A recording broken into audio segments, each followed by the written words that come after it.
बिहार के तमाम वर्ग के संविदा कर्मचारी जो नियमितीकरण के आस में और वेतनमान बढ़ोतरी के आस में लगातार बैठे हुए हैं, लगातार इंतजार कर रहे हैं। जब भी कैबिनेट होता है, कैबिनेट से आस लेके बैठे हुए रहते हैं। उन सभी संविदा कर्मचारियों को लेकर बहुत ही बड़ी खबर के साथ साथ बहुत ही अच्छी खबर है। आज की इस खबर में आप लोग को लाइव प्रूफ के साथ दिखाने वाले हैं। वैसे भी वर्ल्ड रिपोर्ट आप लोगों को बिना प्रूफ के कुछ भी नहीं दिखाने का काम करता है। साथ ही आपको बताते चले, जितने भी संविदा कर्मचारी हैं उनके संवर्ग में संविदा कर्मचारी, आउटसोर्स कर्मचारी, अवर्गीकृत कर्मचारी, दैनिक वेतनभोगी कर्मचारी और महिला कर्मचारियों के संवर्ग में जो है आशा, आंगनवाड़ी, रसोइया को फिलहाल के लिए लिया गया है। आप तमाम वर्ग के संविदा कर्मचारी जानते हैं कि बिहार सरकार के अंदर पहले 44 विभाग के साथ ही जो है काम अच्छे से हो रहा था, लेकिन बाद में एक विभाग को फिर से ऐड किया गया, जिसके संविदा कर्मचारी लगातार जो है नियमितीकरण के आस में भी जूझ रहे थे, जिसको लेकर के कहीं ना कहीं एक सॉफ्ट टेम्पर्ड दिखाते हुए बिहार के माननीय मुख्यमंत्री श्री नीतीश कुमार ने तमाम वर्ग के संविदा कर्मचारियों को जो है तमाम तरह की सुविधा देने की बात लगातार वो कह रहे हैं। ये बात किसी से छिपी हुई नहीं है। देखिए, विभागीय स्तर से जानकारी और लगातार आपको बताते चले मीडिया ब्रीफिंग के दौरान जो लगातार सरकार से सवालात किए जाते हैं, तो सरकार के जो पीए होते हैं, यानी कि जो उनके पर्सनल असिस्टेंट होते हैं, वो सभी बातों को कहीं ना कहीं विभेदन करके कह देते हैं। यहाँ तक कि कैबिनेट के जो अपर मुख्य सचिव हैं वो एस सिद्धार्थ, उन्होंने भी स्पष्टीकरण संविदा कर्मचारियों को लेकर के दे दिए। अब कैबिनेट से जो आप लोग को तोहफा नहीं मिल रहा, उसका भी बड़ी वजह आज की इस खबर में आपको बताने वाले हैं। यहाँ तक कि मुख्यमंत्री महोदय ने क्या कुछ कहे हैं उसके बारे में भी आपको बताने चलते हैं। साथ ही यहाँ पे स्पष्ट रूप से कहा गया है कि चुनावी साल में आप लोग को सरकार जो है सक्रियता से तमाम तरह की सुविधा देने की बात कर रही है। ये बात आपको लाइव प्रूफ के साथ दिखाएंगे और साथ ही इस खबर को जो है प्रिंटेड मीडिया दैनिक भास्कर ने भी अपने अखबारों में छापने का काम किया है। तो कहीं ना कहीं आप लोग भी समझ सकते हैं कि यह बात बिल्कुल सही होगी, तभी है। मैं आपको दो तीन दिन पहले इस बात को बता देता हूं, बाद में चल के उसके आप लोग देख सकते हैं, लेकिन जो भी खबरें होती हैं सही और सटीक खबर आप लोग तक पहुंचाने का काम करते हैं। ऐसा नहीं कि आप लोग को भ्रमित करने का उद्देश्य से खबर बनाया जाए, ऐसा नहीं है। तो चलिए सीधे खबर में आगे बढ़ते हैं और तमाम जानकारी आप लोग को बताते हैं। उससे पहले एक छोटी सी अपील करना चाहेंगे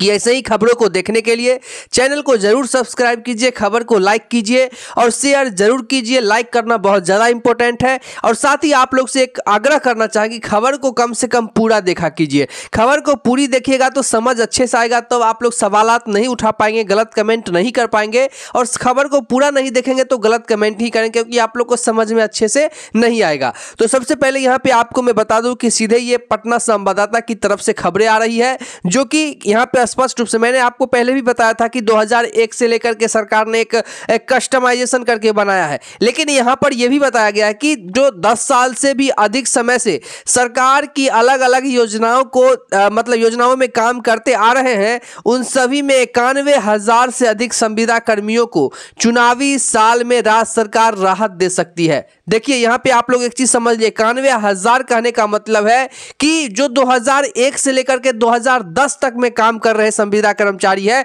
उनकी संख्या के बारे में बताया गया, जो कि 1 लाख के करीब, 1 लाख से 1.5 लाख के करीब है। यहाँ पे जो आंकड़ा बताया गया, ये तो कह सकते हैं गवर्नमेंट का आंकड़ा है ना, तो कहीं ना कहीं उस पर पूरा जो विभेदन किया जाएगा और सभी राज्य से और कहते हैं सभी जिलों से जो ब्यौरा सरकार को आएगी, इसके बाद उस पर पूरा प्रक्रिया होगा। लेकिन जो अभी अनुमानित जो लगाया गया है, उसके हिसाब से यहाँ पे बताया गया कि 91,000 संविदा कर्मचारियों को जो है सरकार राहत दे सकती है, जिसको लेकर के यहाँ पे स्पष्ट रूप से कहा गया है कि आप लोग के वेतनमान भी बढ़ाए जाएंगे और साथ ही आप लोग को नियमितीकरण भी की जाएगी। अब यहाँ पे आपको बता दें कि 2001 से इसीलिए सरकार ने कहा है क्योंकि जो पहले से काम कर रहे हैं उनको तमाम तरह की सुविधाएं पहले मिल जाए, क्योंकि वो रिटायर तो जल्दी करेंगे, इसीलिए यहाँ पर इस चीज को लगाया गया है। साथ ही यहाँ पे आपको मैं बता देना चाहता हूं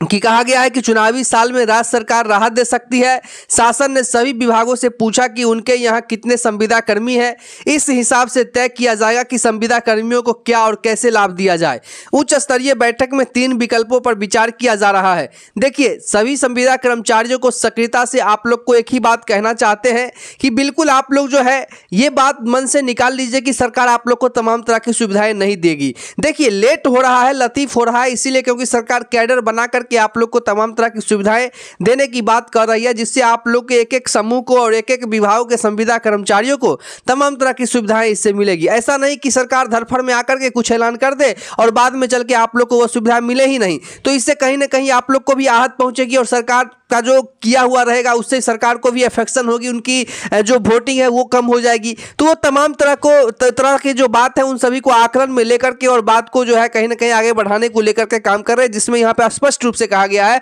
और शासन को इस बात की आदेश भी दी गई है कि सभी जिला से जिलाधिकारियों से बातचीत करके और उससे जो है कहीं ना कहीं ब्यौरा को मंगाया जाए जिस पर भी त्रुटि चल रही है। अब यहाँ पे स्पष्ट रूप से कहा गया है कि पहला यह जो है कि दैनिक वेतनभोगी कर्मचारियों को लेकर के भी कहा है, क्योंकि दैनिक वेतनभोगी कर्मचारियों का भी अहम रोल होता है। और जिस प्रकार से यहाँ पे कहा गया है कि देखिए, पहला यह कि दैनिक वेतनभोगियों की तरह उन्हें अस्थायी कर दिया जाए और सरकार से मिलने वाली सुविधाएं बढ़ा दी जाए। दूसरी, उनकी रिटायरमेंट की आयु नियमित कर्मचारियों की तरह कर दी जाए। ये सबसे बड़ा सवाल हो जाता है। देखिए, आप लोग को बता दें कि लगातार इसीलिए जो है संविदा कर्मचारी आहत रहते हैं, क्योंकि उनको पता नहीं है कि उनका नौकरी कब तक है। इसीलिए वो लगातार सरकार से मांग करते हैं कि जो नियमित कर्मचारी को आप लोग 60 साल के बाद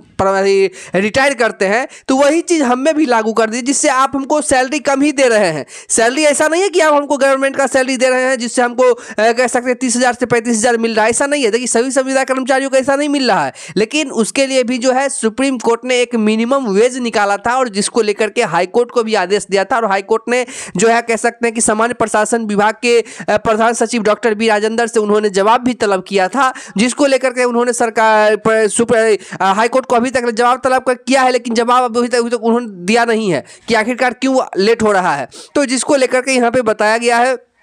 स्पष्ट रूप से कि 3 ऐसे जो है बातों को लेकर के काम हो रहा है, जो कि आपको मैं बता दूं कि देखिए, यहाँ पे कहा गया है कि दूसरा, उनकी रिटायरमेंट की आयु नियमित कर्मचारी की तरह की जाए और तीसरा, उन्हें नई भर्तियों में प्राथमिकता व वरिष्ठता देने के साथ ही बोनस अंक दिया जाए और चौथा, अस्थायी कर्मी बनाने के साथ ही उन्हें समान कार्य समान वेतन से जोड़ दिया जाए। देखिए, आप लोग को वरिष्ठतम जैसे कि दूसरे पद यानी कि प्राथमिकता देने की बात जहाँ तक है, तो अगर आप लोग चाहते हैं कि जो हम नौकरी अभी कर रहे हैं और सरकार की कोई मतलब नई बहाली आती है, किसी और विभाग के लिए आती है, तो अगर आप चाहते हैं कि उसमें बैठ करके उसमें नौकरी करने को लेकर, तो आपको उसमें बोनस अंक दिया जाए और उसके लिए आपको प्राथमिकता भी जाए कि आप लोग को जो है एक उसमें नौकरी जो है इजीली मिल जाए। जो एक सामान्य है उससे आप लोग को थोड़ा सा इसमें रिजर्वेशन दिया जाए, जिसको लेकर के आप लोग इजीली उसमें नौकरी पा सके। तो इसके लिए भी कहा गया है, मतलब 3-4 फैक्टर में, जैसा कि आप लोगों को मैंने बताया, समान काम के लिए समान वेतन की बात भी यहाँ पर कहा गया है कि समान कार्य समान वेतन से इनको जोड़ दिया जाए, जिससे इन लोगों को किसी प्रकार की